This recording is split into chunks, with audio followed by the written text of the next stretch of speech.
Indiana's largest health system just earned top national rankings in at least 10 specialty programs, but missing from that elite list is the care of pregnant women. In fact, IU Health and its partners have come under fire for what a whistleblower says is happening to the most vulnerable mothers. Our 13 Investigates reporter Sandra Chapman takes us inside of the delivery room of a little girl who suffered irreversible damage.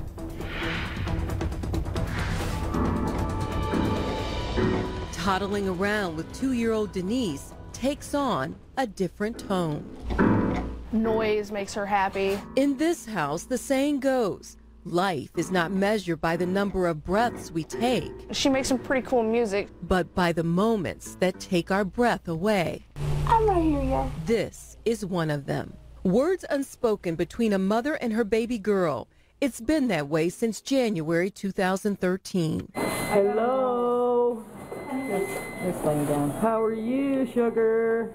Limp and in distress, Denise was born by emergency C-section at IU Methodist Hospital on January 27, 2013. 2 days earlier, Nancy had come to the hospital to be induced. She was 10 days past her due date and in distress. But with little progress and no delivery, Nancy says a certified nurse midwife stopped the meds and sent her home. I was trusting what she was telling me to do because that's her job. What Nancy did not know was her daughter's heart monitor strip was also showing signs of distress.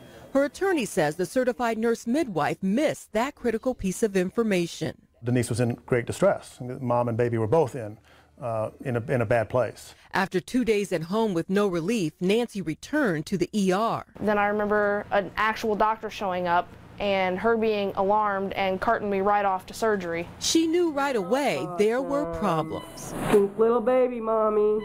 Does it breathe? Yes, she's breathing. I don't hear any crying. So I asked if she's breathing, and my mother is the only one that answered me. She told me that she was breathing. We're going to be taking her back to the NICU, okay? Here's your baby. I had to have a little, bit of help Isn't she with my beautiful? breathing. Denise had suffered brain damage from a lack of oxygen. Now a toddler, Denise lives with a seizure disorder, cerebral palsy. Yes, it's her lunch. And is fed through a tube. It's not the life Nancy dreamed of for her daughter. Everything that could have gone wrong did. Everything that they could have done wrong, they did wrong. And everything that they asked me to do, I did. I listened to them thinking that they were the professionals, that they knew what they were talking about. Nancy Koger is taking steps to file a lawsuit against IU Health and its partner HealthNet. A former director of women's health at both Methodist and HealthNet says she has good reason.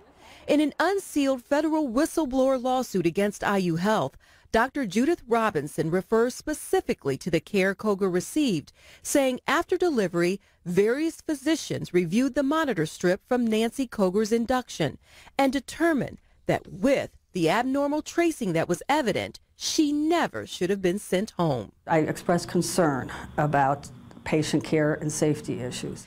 Dr. Robinson herself alerted HealthNet and ultimately IU Health about Nancy's case.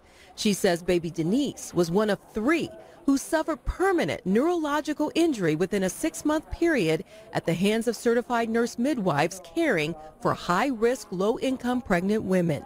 Under Medicaid law, that is a violation. Only doctors are to care for high-risk pregnant women.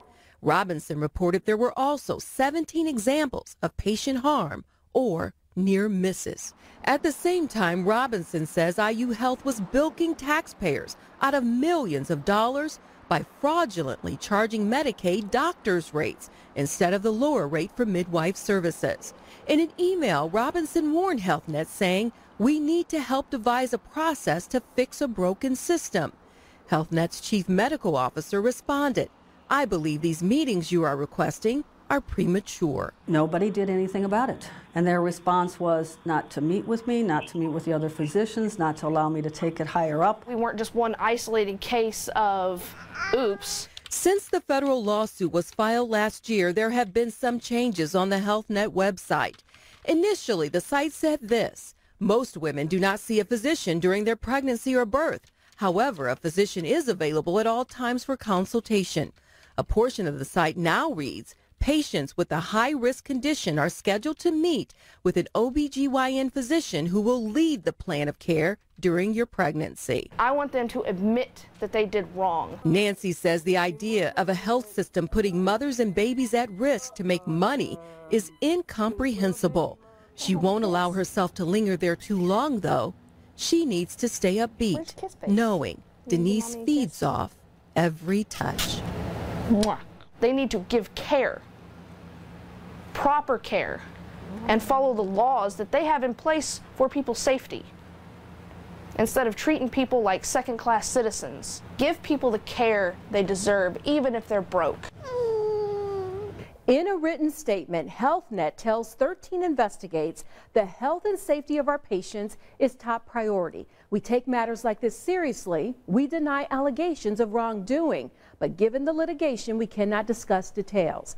HealthNet has worked closely with the government to review each of the allegations.